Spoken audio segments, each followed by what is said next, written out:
பிரியமான அன்பு சகோதர சகோதரிகளே, இந்த அதிகாலையிலே உங்களை சந்திக்கக்கூடியதாக கர்த்தர் நேர்த்தித்த இந்த அதிகாலை 2 மணி அளவில் உங்களை சந்திக்கும்படி கர்த்தர் முன்வைத்திருக்கிறார். பல செய்திகள் எடுத்துக்கொண்டே இருந்தாலும் அது தப்பும் தவறாக ஏதாவது ஒரு சூழ்நிலை இருக்கும். ஏன்னா இன்னைக்கு ஒரு சாட்சியை பகிர்ந்து கொள்ளணும் போது நம்முடைய ஊழியங்கள் ஒன்றுமே இல்லை, ரொம்ப கஷ்டமாலாம் கிடையாது, கடினமான கஷ்டத்தில் இந்த ஊழியத்தை உண்டாக்கப்பட்டவர்கள் என்று சொன்னால் எந்த வருஷத்தில் எப்படி நடந்திருக்குதுன்னு சொல்லும் போது நமக்கு முன்பாக இருந்தவங்க அத்தனை பேருமே கடினமான கஷ்டத்திலும் சபைகளை எழுப்பியிருக்கிறாங்க. அப்படி அந்த சபை எழுப்புதலுக்கு வேற நாட்டிலிருந்து கடந்து வந்து பலருக்கு உதவி செய்திருக்கிறாங்க. அதுக்கப்புறம் இந்த சபை வளர்ச்சி அடையும் போது தன் ஜனங்களை, தாழ்மை உள்ள ஜனங்களை கர்த்தர் உயர்த்தும் போது அவங்களுக்கு ஏற்றபடி உயர்த்தக்கூடிய ஒரு சூழ்நிலை வந்தது. அப்படி என்னுடைய சூழ்நிலையிலிருந்து உங்களுக்கு சொல்லப்படும் போது அது யாரும் விரிவாக கேட்டுக்கொண்டீங்களா என்று கேட்டால், பார்க்குறீங்க, செய்திகளை பார்த்துருக்கிறீங்க, அது முழுமையாக பார்த்தீங்கன்னா எனக்கு தெரியாது. முழுமையாக பார்த்துருந்தா ஒரு சிலர் அதுக்கு முன் வந்திருப்பாங்க, இல்லை அதை கொடுத்து பேசியிருப்பாங்க, எல்லாரையும் சொல்ல முடியாது. அப்போது சென்னையில் ஒரு 2 பேரும் அவங்க பார்த்தீங்கன்னா, ஒரு தம்பி வடச்சேரியிலேருந்து மவுண்ட் ரோட்டில் வேலை செய்கிறாரு. அவர் சொன்னார், அவர் சொல்லி 3 நாள் ஆகுது, அவர் இன்னும் அதுக்கான பதிலும் தெரியல. இன்னொரு சகோதரி சென்னையிலே இருக்கிறாங்க, நான் 2 நாளில் சொல்கிறேன்னாங்க, அவங்களும் புரியல. அப்போது இந்த திருத்தணியில் பார்த்தீங்கன்னா 2 சகோதரிகள் எழுந்து இதுக்காக ஒருவர் ஜெபம் பண்ணனா, ஒருத்தர் 2 பேருமே ஜெபம் பண்ண தான் சொன்னாங்க. இப்படி தான் இந்த 2 நாள் செய்தியில் சொல்லப்பட்டவங்க 4 பேர் தான். மற்றவங்க சொன்னாங்க, அதை முன்வழிக்கல. ஏன் என்று சொன்ன இந்த சாட்சி இன்னைக்கு ஏன் பகிர்ந்து கொண்டதுன்னா, என்னுடைய கிராமத்திலேருந்து திருத்தணிக்கு வந்தால் 4 கிலோமீட்டர் வரும். நான் கடந்து போகிற இடத்துல இருந்து பேசி கொண்டிருக்கும் போது ஒரு டீ சாப்பிட்லான்னு சொல்லி அந்த ஹோட்டலுக்குள்ளே கடந்து வரும்போது ஒரு நற்செய்தியை பார்க்கக்கூடிய ஒரு சூழ்நிலை. அது இன்னைக்கு நேற்றான நற்செய்தியில் 1887 நான் முழுமையாக சொல்ல 54 1947 வரைக்கும் அவர் பேசப்பட்ட செய்திகள் 4 விதமான சபைகளை, அது முதல்ல ஆர்சி, 2வது தென்னிந்திய திருச்சபை, 3வது அப்படின்னு சொல்லி அந்த 3வது 4வது சபை எங்கே வரும்னு சொன்னால் சென்னையில் மனநோய் மருத்துவமனை, அதாவது பைத்தியக்கார மருத்துவமனைன்னு வாங்க, அதாவது முறையே கிடையாது, மனநோய் மருத்துவமனை. இன்னைக்கு உலகமே மனநோயால் பாதிக்கப்பட்டவங்க தான் நிறைய பேர். ஒரு சிந்தனைகள் சரியில்லாமல் எங்கே போகணும்னு தெரியாத விழுந்து கிடக்கிற ஜனங்கள் அநேகம் உண்டு. இத்தனை செய்தியிலேருந்து அந்த ரோட்டில் போனோம்னு சொன்னால் பல சபைகள் உண்டு. எனக்கும் ஒரு சில சபைகள் அதில் பேசுனது உண்டு, அதை சார்ந்திருந்த சாட்சிகள்லாம் தெரியும். ஏன்னா கப்பலில் பயணித்து வேலை செய்து சபையை நடத்தியிருந்த ஒரு ஐயா, பெரிய வயதானவர், அவர் கடைசி காலங்களில் நான் தான் ஜோம் பண்ணிருந்தேன். அது எங்கடான்னா மனநோய் மருத்துவமனை அருகிலே இருக்கும். அதாவது எமர்ஜென்சிக்கு ஒரு வார்டு இருக்கும், மருத்துவமனையில் உள்ளே போய் அட்மிட் பண்ணணுன்னு சொன்னால் அது வேற இடம். அந்த ரோட்டில் போனீங்கன்னா அப்படியே தொடர்ந்து பல சபைகள், அதில் 2 சபைகள் இந்த கூட்டத்தின் வழியாக, அந்த செய்தியின் வழியாக சொன்னாங்க அந்த சபையின் பேரை. அப்போது அந்த சுவிசேஷம் அறிவிக்கக்கூடிய காலங்கள் பார்த்தீங்கன்னா 1919 இந்த சுவிசேஷம் இந்த இந்தியாவுக்குள்ளே வந்திருக்குது.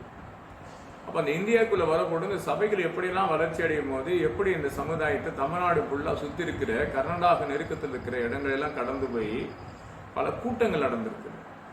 பல மின்சாரிகள் அநேகர்கள் வந்திருக்கிறாங்க. இன்னைக்கு கூட சபையை சிஎஸ்ஐ சார்ந்து, இஎஸ்ஐ சார்ந்து பார்த்தீங்கன்னா தனியாக அவங்கள காட்டுவாங்க.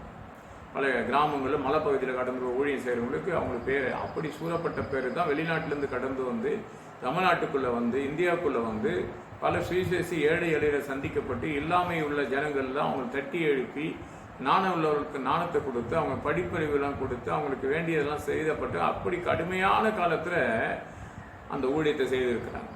அப்போ வெளிநாட்டில் கடந்து வந்து என்ன பண்ண, அப்போ மின்சாரி அநேகம் வந்திருக்கிறாங்க. அப்போ அந்த ஊழியங்கள் செய்கிற காலத்தில் நான் 2 நாள் அந்த செய்தி அனுப்பின ஆலயத்தை கட்டுறதுக்காக, ஏன்னா கடந்த ஆண்டு நிறைய நான் பேசி விட்டுட்டேன், யாரையும் நேராக கேட்கறது கிடையாது. செய்தியின் மூலியமாக எப்படின்னா, உங்களுக்கு விரும்பினால், நல்லா பாருங்கள், எனக்கு விரும்பினா தான் இந்த செய்தி உங்களுக்கு அனுப்புகிறேன். உங்களுக்கு விரும்பினால் தான் இந்த ஆலயத்தை கட்டுறதுக்காக நீங்கள் உதவி செய்யலாம், இல்லைன்னா முடியாது. அடுத்து இந்த வீடியோ பார்த்த பிற்பாடு இது இன்னைக்கு பார்த்தீங்கன்னா தென்னிந்திய திருச்சபையிலேருந்து ஒரு ஐயா தென்னூர் பகுதியிலேருந்து ஒரு செய்தி வாரமான அனுப்புவார். அவரு இன்னைக்கு எப்பவுமே இல்லாத ஒரு செய்தியில் புதுசாக இருந்தது, ரொம்ப நல்லா இருந்தது. அப்போ இனி வர காலத்தில் மனிதன் என்ன பண்ணணும், சுவிசேஷனா என்ன சொல்லணும், அது சுயநலத்துக்காக இருக்கக்கூடாதுன்ற மாதிரி ஒரு எடுத்துக்காட்டாக இருந்தது அந்த செய்திகள். எனக்கு ரொம்ப பிடிக்கும், அவர் நல்லா பேசுவார் என்கிட்ட. இது போல தான் பலர்கள் உண்டு சென்னையில் தென்னிந்திய சபையை சார்ந்தவர்கள். அப்போ அவங்கெல்லாம் இல்லாத இவரை இத்தனை ஆண்டுகளாக, நான் 19 ஆண்டுகளாக அந்த பக்கத்தில் ஊழியம் செய்தவன், இத்தனை ஆண்டு இல்லாத திடீர்னு அந்த செய்தி இன்னைக்கு கேட்டிருந்தது ஒன்று. இன்னைக்கு மழை வருதுன்னு ஒதுக்கமாக நின்னப்பட்ட போது, அப்போ இந்த சபைகள் எப்படி உருவாக்கப்பட்டு எந்த வருஷத்துல துவக்கிச்சு, எப்போ இந்தியாவுக்குள்ள வந்தாங்க, எப்போ தென்னிந்திய திருச்சபை, எப்போ ஆட்சி சர்ச்சை வந்தது, அதுக்கு பிறகு தென்னிந்திய சபை என்று, அது தென்னிந்தியாவுக்கு முன்னாடி அதுக்கு பேர் என்ன, அந்த சபை சார்ந்திருந்து நாடு முழுவதும், அதாவது தமிழ்நாடு ஃபுல்லாக அவங்க சுற்றி செய்த கூட்டங்கள், பெருங்கூட்டம் நடத்தி எப்படிலாம் சபையை கொண்டு வந்து இன்னைக்கு பெரிய அளவுக்கு நிற்கப்படும் போது, இன்னைக்கு அநேக காரியத்தை கொடுத்து யோசிக்க வேண்டியதாக பேசிக்கொண்டு கூட்டம் நடத்திருக்காங்க. அப்போ அந்த சுவிசேஷம் கூட்டங்களை சொல்றாங்க பாருங்க, இந்தியா முழுக்கும் அப்போது கூட்டம் நடந்திருக்குது. அப்போ தமிழ்நாட்டை சுற்றி இருக்கிற எத்தனை விதமான ஒவ்வொரு இடங்களும் கடந்து போய் இந்த கூட்டத்தை நடத்திருக்காங்க. இன்னைக்கு கூட்டம் நடக்கலைங்க. சரியா சுவிசேஷம் யாரும் அறிவிக்கல. இது ஒரு பக்கம் பார்க்கும்போது, இந்த சபை சாமித்ததை, அது உண்டாக்கப்பட்ட அந்த சபைகள் எப்படிலாம் பண்ணியிருக்கிறாங்கன்னு நினைக்கும் போது, இப்போ நீங்க பாக்குறீங்க பாரு, உங்களில் ஒரு சிலரை அதை கொடுத்து யோசிக்க மாட்டீங்க. உங்களுக்குள்ள இதயத்துக்குள்ள எண்ணங்கள் இருந்தால், அன்னைக்கு வெளிநாட்டிலிருந்து வந்து இந்த இந்தியாவுக்குள்ள சபைகளை கட்டுக்கூடியதாக, அதுக்கு வேண்டிய தேவைகளை சந்திக்க என்ன பண்ணாங்க, எல்லா காரியத்தை பண்ணியிருக்கிறாங்க. அப்போ நான் இதெல்லாம் நினைக்கும் போது என்ன நினைச்சிட்டுனா, நம்ம பெரிய கவலைப்பட்ட மாதிரி இருந்தோமே, இது கவலையே கிடையாது, அனுபவம் இல்லாத பார்க்குற ஒரு காரியம். அப்போ எனக்கு தெரிஞ்ச திருவள்ளூர் மாவட்டத்தில் ஒரு சபை, தின்னு ஒரு பகுதியில் பெரிய ஒரு சபை, அது குறைஞ்சது வருமானம் ஒரு 80 வருஷத்துக்கு முன்னாடி இருக்குது. அந்த சபை 80 வருஷத்துக்கு முன்னாடினா எத்தனை ஊழியக்காரர் அந்த பகுதி வந்திருப்பாங்க, எத்தனை மின்சாரிகள் வந்து போயிருப்பாங்க, அத்தனை இருந்து இந்த ஆண்டில் தான் அதை கட்ட போறோம்னு சொல்லி ஒரு தீர்மானத்தை கொண்டு வந்தாங்க. அப்போ என்னடனா, மனிதன் இந்த உலகத்தில் இருக்கிற ஆசி அந்தஸ்து அதை தான் நேமிப்படி தான் வீட்டை தான் கட்டிக்குவான். அன்னைக்கு இருந்த வீட்டை கட்டல, ஆலயத்தை கட்டுறதுக்காக, ஜனங்களை சந்திக்கிறதுக்காக, ஏழை எளிர சந்திக்கப்படும் போது அந்த தாம் இன்னைக்கு சொல்லலாம், பல காரியத்தில் நிறைய பேர் அரசியலில் பேசுவாங்க, ரொம்ப ஏழ்மையான குடும்பத்துக்காக நான் இது பண்ணுறேன் அதை பண்ணேன். அந்த காலகட்டத்தில் 1854 என்ன பண்ணிக்கிறாங்க, 1854 இருந்து மற்ற நாட்டில இருந்து கடந்து வந்து செய்ய முன்பே 1919 டைரக்டா தமிழ்நாட்டுக்குள்ள வந்தாச்சு. அப்ப தமிழ்நாட்டுக்குள்ள வரும்போது ஏழை எளியவர்கள்லாம் பார்த்தீங்கன்னா, அங்க தள்ளப்பட்ட கல்லா மூலக்கல்லாக மாற்றக்கூடிய ஒரு சூழ்நிலை கத்திர ஏற்படுத்தினார். அப்போ அத்தனை ஜனங்கள் தமிழ்நாட்டுக்குள்ள வந்து எத்தனை வளர்ந்துருக்குது சபைகள் எப்படி இருக்குதுன்னு பார்க்கனா, நம்ம நினைக்கிற போல இல்லை. அவங்க அன்னைக்கு கஷ்டப்பட்டாங்க பாருங்க, எத்தனை மின்சாரிங்க வந்து கஷ்டப்பட்டு பல கிராமங்களை பட்டாங்க கடந்து போய் இயேசு கிறிஸ்துவத்தை சுவிசேஷம் அறிவிக்கப்பட்டது போல இப்போ இருக்குதான்னு கேட்டால் கிடையாது. அப்போ கடவுளுடைய காரியத்தை எப்படி இருக்கு, அப்போ எத்தனை பிரயாசத்தை பார்த்தினா, அப்போ நான் ஒரு 28 வருஷத்துலேயே நான் வந்து இப்படி பண்ண அப்படி பண்ண நான் வந்து சொல்லப்படும். இனி வர காலத்தில் அதை சொல்ல முடியும் என்னால். அந்த வரலாறு கூடிய அவர் ஒருத்தர் ஐயா பேசியிருக்காரு, அந்த வரலாறுல எவ்வளோ கடினமான கஷ்டம், அந்த கஷ்டத்தில் மாத்திரம் எப்படிலாம் சுவிசேஷம் எப்படிலாம் கூட்டம் நடத்திருக்காங்க, அந்த கூட்டத்தை நடத்தக்கூடிய பர்மிஷன் எப்படி இருக்கணும், அப்போ யார் இந்த அரசு ஆண்டு அந்த ஆண்டுங்கள்லேருந்து எப்படி நடத்திருக்கணும், இத்தனை சமுதாய மக்களை இந்த ஏழை எளிமுறை தள்ளப்பட்ட இந்த கல்லை மூலக்கல்லாக கத்திர மாற்றி கொடுக்க எத்தனை பேர் கொண்டு வந்து இந்தியாவுக்குள்ள கொண்டு வந்தாங்க. அதுக்கப்புறம் யார் வந்தது, 12 சீசரில் ஒரு சீசர் இந்த தமிழ்நாட்டுக்குள்ள வந்து பல சுவிசேஷத்தை பார்க்கக்கூடியதாக இருக்கும் போது, அதை நினைக்கும் போது, இப்போ சில சபைகளை நினைக்கும் போது எனக்கு பெரிய சபையா தெரியல. அப்போ நமக்கும் போராடி தான் அந்த சபையை கட்ட முடியுமே தவிர திடீர்னு சபை கட்ட முடியாது. அப்படி அந்த நாட்டிலேருந்து கத்தரை கொண்டு வந்து இந்த இந்தியாவுக்குள்ள கொண்டு வந்து ஜனங்களுக்கு சத்தியம் என்ற சுவிசேஷத்தை அறிவித்து அதை உணர்ந்து ஏழ்மை எளிர சந்திக்கப்பட்டு அன்னை திரேசா போல ஏழை எளிர்களுக்கு ஆகாரத்தை கொடுத்து கனப்படுத்தி உயர்த்தப்பட்ட மக்களுக்கு சரியான ஒரு ஆவியான உணர்த்தப்பட்ட பிள்ளைகள் தான் அத்தனை பேர் இருந்தாங்க. இன்னைக்கு அப்படியே மாறி போச்சு. இன்னைக்கு இவரை ஒருவரை பற்றி அங்கே பாராட்டுறாங்கன்னா அடுத்த காலமாக அவங்கள மறந்துடுறாங்க. இன்னைக்கு அன்றைய சுவிசேஷம் 1919 சுவிசேஷம் இந்தியா முழுவதும் அப்படி நடந்திருக்கு. தமிழ்நாடு முழுவதும் இத்தனை கூட்டம் நடந்திருக்கு. அத்தனை கூட்டத்துக்கு முன்ன இந்த அறிவிக்கப்பட்ட சுவிசேஷம் இன்னைக்கு காது உள்ளவன் கேட்க கடுவான் கேட்டவர்கள் எல்லாம் இன்னைக்கு பெரிய அளவுக்கு உயர்த்தப்பட்டாலும் அங்கங்க குறுகி கிடக்கிற காரணங்கள் என்ன, மனதுக்கு அந்த நாட்டிலிருந்து மற்ற நாட்டுக்குள்ள வந்து இருந்த அந்த சந்தோஷம், அந்த விசுவாசம், அந்த நம்பிக்கை இப்ப இருக்கிறவர்களுக்கு 90% கிடையாது, 10% எங்கேயும் இருக்குது. அப்படி பார்க்கும்போது நான் உங்களிடத்துல நிறைய பக்கத்து கடந்த ஆண்டு நிறைய இடத்துல நான் வேண்டது உண்டு. அப்போதான் யோசித்தேன், இந்த ஆலயத்தை கட்டுறதுக்காக எதுக்கு இவங்க கிட்ட கேட்கும் போது இவங்க கொடுக்க தாமதிக்கும் போது நம்மையும் அதை பற்றி ரொம்ப கவலை பண்ணோம். கர்த்தருடைய ஆலயம் இந்த இடத்துக்காக போராடி இதை சண்டை போட்டு இதை இடித்து தள்ளவங்ககிட்ட இருந்து இந்த சொத்தை மீட்டெடுக்க ரொம்ப கஷ்டப்பட்டோம். இந்த ஆலயத்தை இப்போ மெல்ல மெல்ல இவ்வளோ தூரம் கட்டியிருக்கிறோம். இனிமேல் அவர் கட்ட நினைச்சாருன்னா அது கட்டக்கூடிய காலத்தில் அதது காலத்துக்கு நேர்த்தியாக செய்வேன் என்று சொல்லுவார் இல்லையா? பிரசங்கியில் ரொம்ப நாளாக இருக்கும் 3ஆம் அதிகாரத்தில் 11ஆம் வசனம். அதது காலத்துக்கு நேர்த்தியாக செய்வார்னா அந்த காலத்தையும் நேரத்தை வைத்திருப்பார். அன்றைக்கி தான் இந்த ஆலயத்தை முழுமையாக கட்டி முடிக்க முடியும். சமயத்தில் கூட ஒரு சகோதரி 2000 கல் வாங்கி கொடுத்தாங்க. அந்த கல் வாங்கி கொடுத்து அடுத்துக்கு மணலுக்கு என்ன பண்ணுறது, அடுத்து அதுக்கு கூலிக்கு என்ன பண்ணுறது. அப்போ பலரை கேட்டு நம்ம என்ன கொடுப்பாங்களா என்ற வெயிட்டிங்கில் இருப்பது.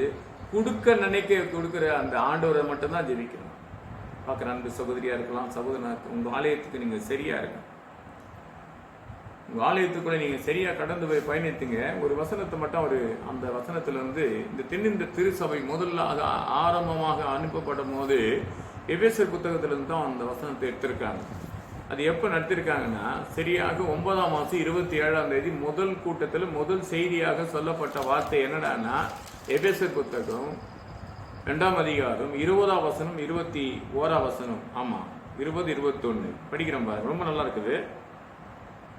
அப்போஸ்தலராகிய தீர்க்கதரிசிகள் என்பவர்களுடைய அஸ்திபாரங்களின் மேல் கட்டப்பட்டு இருக்கின்றது.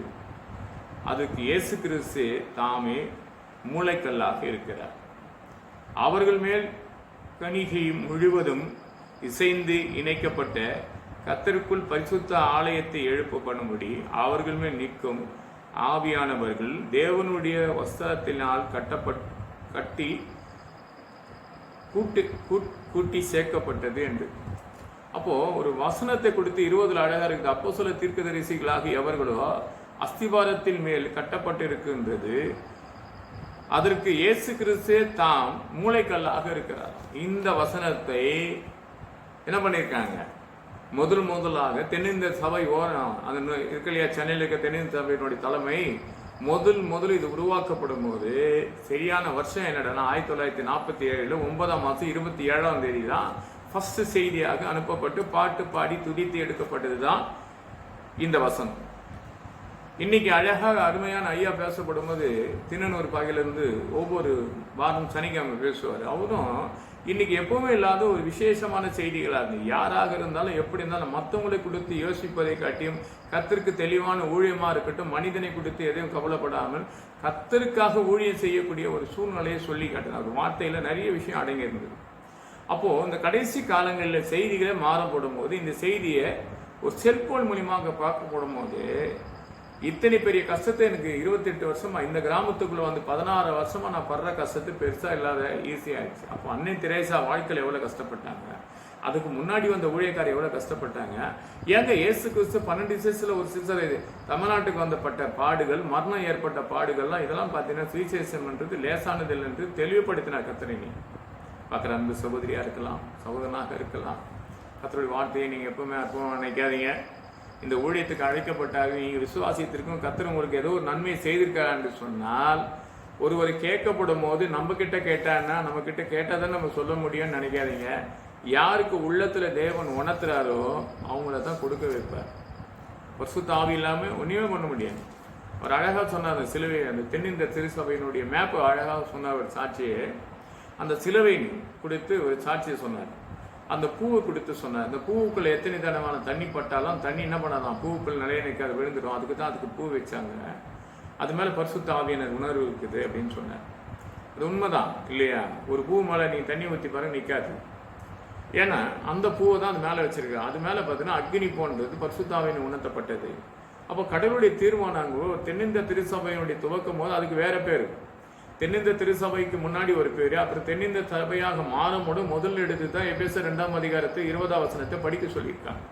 அந்த படிச்சு அந்த வசனத்தின்படி பாடி துதித்து ஆரம்பிச்ச கூட்டம் தான் இது. இன்னைக்கு இந்தியா முழுக்கும் இந்த மகிழ்ச்சியான சத்தங்களை கேட்கக்கூடியதாக மாத்தின அன்றிருந்த ஜனங்களுக்கு இந்த விசுவாசம், நீங்க இந்த ஊழியக்காரர்களுக்கு விசுவாசம், சபைகளை எப்படி எழுப்பணும், எளிவரை எப்படி சந்திக்கணும், அவங்களுக்கு என்ன கொடுக்கணும். எனக்கு ஏன் தெரியும், ஆட்சி சர்ச்சையால எங்கள் கிராமத்தில் 1978 எங்கள் கிராமத்தில் எரிஞ்சு போச்சு. கிராமம் எரிஞ்சு போகும்போது இந்த கிராமத்தில் தென்னிந்திய சபை உண்டு. அப்போலாம் ஒரு ஸ்கூலில் நடத்துவாங்க. அப்போது ஆட்சி சர்ச்சின் மூலியமாக என்ன கொண்டு வந்தாங்கன்னா ஒவ்வொரு ஃபேமிலிகளுக்கும் பெட்ஷீட்டு, ஒரு தட்டு, ஒரு சாப்பிடக்கூடிய தட்டு, ஒரு பாய், ஒரு பெட்ஷீட்டு, இது ஒவ்வொரு ஃபேமிலியும் கொடுத்தாங்க. இப்போ ரொம்ப சின்ன பையனா அதை வாலிப பருவத்தில் அது பார்க்குறேன். என்னத்துக்கு இது கொடுக்குறாங்கன்னா, உறங்குறதுக்கு முதல்ல இடத்த கொடுத்தாங்க. முதல்ல அவங்க படுக்கிறதுக்கு ஒரு பாய், அது போர்த்து கொள்ளக்கூடியதாக ஒரு பெட்ஷீட்டு, ஒரு தட்டு, சாப்பிடக்கூடிய இதுதான் கொடுத்தது. அதுக்கப்புறம் மெல்ல மெல்ல மெல்ல ஆகாரத்தை கொடுக்க வச்சு, அதுக்கப்புறம் பலர் உதவி செய்து இன்னைக்கு பார்த்தீங்கன்னா, அதுக்கப்புறம் 97க்கு 98ல் இங்கே எரியப்பட்ட இடம் தான். 82ல் சபை கட்டப்பட்ட வீடுகளை கட்டப்பட்டது. 85ல் பார்த்தீங்கன்னா இந்த வீடுகளை கட்டி எனக்கு குடி வந்தாங்க. அங்கே ஒரே தெருவில் இந்த கிராமத்தை 3-4 தெருவாக மாறக்கூடிய காரியம் அந்த 78ல் எரியப்பட்ட பிற்பாடு அநேக காரியங்களை பார்க்கக்கூடியதாக, நினைக்கக்கூடியதாக. அப்போ ஒரு தெருவா என்னாச்சு, இன்னைக்கு 5 தெருவாக மாறி அநேக வீடுகளை உருவாக்கி இன்னும் தெருவுகள் அதிகமாக ஆக்கி கொண்டே போகுது. அப்போ துவக்கிற ஒரு விஷயம் பார்த்தீங்கன்னா, அன்னைக்கு ஆட்சிக்கார் என்ன பண்ணிக்கிறாங்க, பெருசா அவங்களுக்கு கொடுக்கல. அப்போ இந்த இந்த வீடுகளுக்காக அந்த காலத்தில் உதவி செய்தாங்க. அந்த உதவி எப்படி இருக்குன்னா, சிறுமைப்பட்ட ஜனங்களுக்கு. நல்லா இருக்கும். பைபிளில் சங்கீதம் 9ஆம் சங்கீதம் படிச்சு பாருங்க. சிறுமைப்பட்டவன் நம்பிக்கை ஒரு நாளும் கெட்டு போகாதுன்னு இருக்கும். அப்போ 9ஆம் அதிகாரத்தில் பார்க்கும்போது 18ஆம் வசனத்தில் இப்படி இருக்கும். 9ஆம் வசனத்தில் இருக்கும், சிறுமைப்பட்டவன் நம்பிக்கை ஒரு நாளும், அப்போ ஒரு நாளும் அவங்க நம்பிக்கை ஒரு நாள் கெட்டு போகாது. அப்போ இந்த சிறுமைப்படுத்துவங்களுக்காக வெளிநாட்டிலேருந்து ஒரு கூட்டம் கடந்து வந்து தமிழ்நாட்டுக்குள்ள நுழைஞ்சி, அப்போ அந்த தமிழ்நாடு ஃபுல்லாவே இந்தியா முழுவதும் நுழைஞ்சி, இந்தியா முழுவதும் இன்னைக்கு சுவிசேஷம் அறிவிக்கப்பட்டு பெரிய இது இருக்குது. இன்னைக்கு ஒரு சபை கட்ட ரெண்டு நாட்கள் அந்த செய்தி உங்ககிட்ட வந்திருக்குது. ஒருத்தரும் அதுக்காக எழும்பி அந்த சபைக்கு என்னதான் ஆகும், என்னதான் பண்ணணும்னு ஒரு நாவலேருந்து வரல. இனி வர காலத்தில் அதை கேட்க மாட்டேன்னு வச்சுங்க. அப்போ ஆண்டவராக இயேசு கிறிஸ்துனுடைய வசனத்தை கொஞ்சம் பார்த்து 2 கொரிந்தியர் புத்தகம் 9ஆம் அதிகாரத்தை படிக்கிறேன் பாருங்க. ரொம்ப அழகா இருக்கும். அதுல ஒரு விஷயத்தை எனக்கு ஆண்டவர் சொன்னாரு. இது முடிச்ச பிறகு அதை பார்க்கக்கூடிய ஒரு சூழ்நிலை ஏற்பட்டதுமே அந்த வசனத்தை எனக்கு கொடுத்தாரு. படிக்கிறேன் பாருங்க, ரொம்ப நல்லா இருக்கும். 8ஆம் வசனம் படிக்கிறேன். 8-9 படிக்கிறேன் பாருங்க. மேலும் நீங்கள் எல்லாவற்றையும் எப்போதுமே சம்பூர்ணமாக இருங்கள், சகலவிதமான நற்கிரிகளிலும் பெருகின்றவர்களாக இருக்கும்படி தேவன் உங்களிடத்தில் சகலவிதமான கிருபையினாலும் பெருக செய்ய வல்லவராக இருக்கின்றார். அதாவது வாரி ஏழைகளுக்கு கொடுப்பவன் அவனுடைய நீதி என்னென்றைக்கும் நிற்கும் என்று எழுதியிருக்கின்றபடினால், விதைக்கின்றவனுக்கு விதையும் புசிக்கின்றவனுக்கு ஆகாரத்தையும் அளிக்கும்படியாக உங்களை விதைகள் அளித்து அதையும் பெருக பண்ணும்படி உங்களை நீதியினுடைய விளைச்சலாக வர்த்திக்க பண்ணுவார். 3 வசனம் அழகா இருந்து பாருங்க. அப்போ எப்படி வர்ச்சிக்க பண்ணுவாரு? அப்போ நான் கடவுள்கிட்ட கேட்கணும் இல்லையா, நான் ஆண்டவரை இவங்க கிட்ட எதிர்பார்த்தேன். ஒருத்தர் நாவலேருந்து கொடுக்கக்கூடிய எண்ணங்களோ அது குறித்து யோசிக்கிற எண்ணங்களோ வரல. அப்போ அவங்க காது செவிடு, அதாவது ஏசையா இருக்கும் 43ஆம் அதிகாரம் 8ஆம் வசனத்துல, காதிருந்தும் செவிடு உள்ளவர்களாக, கண்ணு இருந்தாலும் குருடு உள்ளவராக இருக்கிறாங்க. இவங்க என்னிடத்துல கொண்டு வராங்க.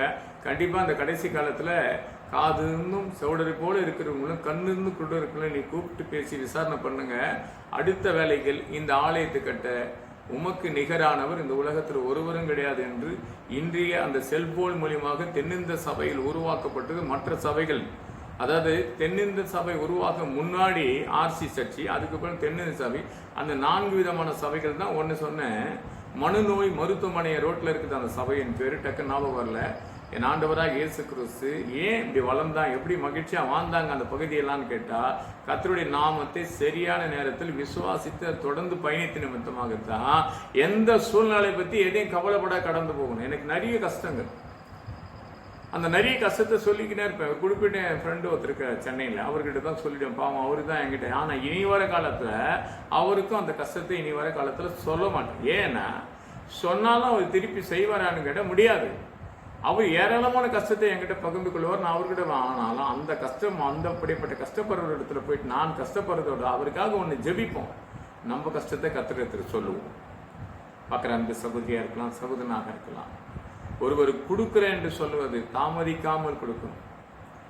கொடுக்குறேன் என்று சொல்லிட்டு அதான் சொல்லுவாங்க, அந்த பிரசங்கில இருக்கும் 5ஆம் அதிகாரம் 4ஆம் வசனம், ஒருவருக்கு கடவுளுக்கு ஒரு விண்ணப்பத்தை சொல்லி அதை செய்யாத இருக்காது, அதோட சொல்லாத இருக்காதுன்னு சொல்லப்பட்டு. ஒரு விண்ணப்பத்தை சிலர்லாம் பார்த்தீங்கன்னா ஆண்டுகிட்ட வேண்டிக்குவாங்க, இல்லை வேண்டி கொடுக்க முடியாதுன்னு சொல்லுவாங்க. அது வேண்டாதே இருக்கலாம்னு இருக்கு. அடுத்த வசனம் 5ஆம் வசனத்திலேயே அதுபோல வாழ்க்கையிலே வாழ்வாதாரத்தின் வளரும் அதன் காலத்துக்கு நேர்த்தியா செய்வேன் என்று சொன்னவர் நிச்சயமா பிரசங்கி 3:11 படி அதை செய்யக்கூடிய காலம் இருக்கு. நான் என்ன பண்ணுவேன்னா, நம்ம ஆலயத்தை கட்டிட்டுமே 2018 கட்டி நிற்கிறோம். அண்ட் இப்போ வந்தேன் இங்கே வந்ததுலேருந்து பார்த்தா கொஞ்ச நாள் ரொம்ப கஷ்டமாக இருந்தது. அதுக்கப்புறம் சின்னதாக எழுப்பணும், அப்புறம் ஓலை குடிச்சியாக இருந்தது. இப்படி எழுப்பு வந்தவர் எப்போ இப்போ கூட ஆசிரியர் வரணும் இல்லை கட்டிடணும், முன்னாடி கட்டிடணும், ஓப்பன் பண்ணி 2026 அது ஓப்பன் பண்ணி நினைப்பதே தப்பு.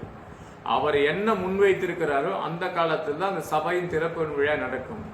குடும்பத்தை சார்ந்து அநேக பிரச்சனை, அதை பற்றி கவலைப்படல. கர்ப்பத்தின் கனி கொடுக்கலாம், நான் மலட்டுத்தன்மையான என் மனைவிக்கு எனக்கு அது அளிக்கும் கொடுத்து அதை வளரும்படியாக தேவன் வைத்திருக்கிறார் என்று சொன்னால், யோசேப்பை 30 வயதுக்கு முன்னாடியே பல பாடுகள் அனுபவிச்சான். 30 வயதுல தேசத்தின் அதிபதியாக கர்த்தர் மாற்றினார்.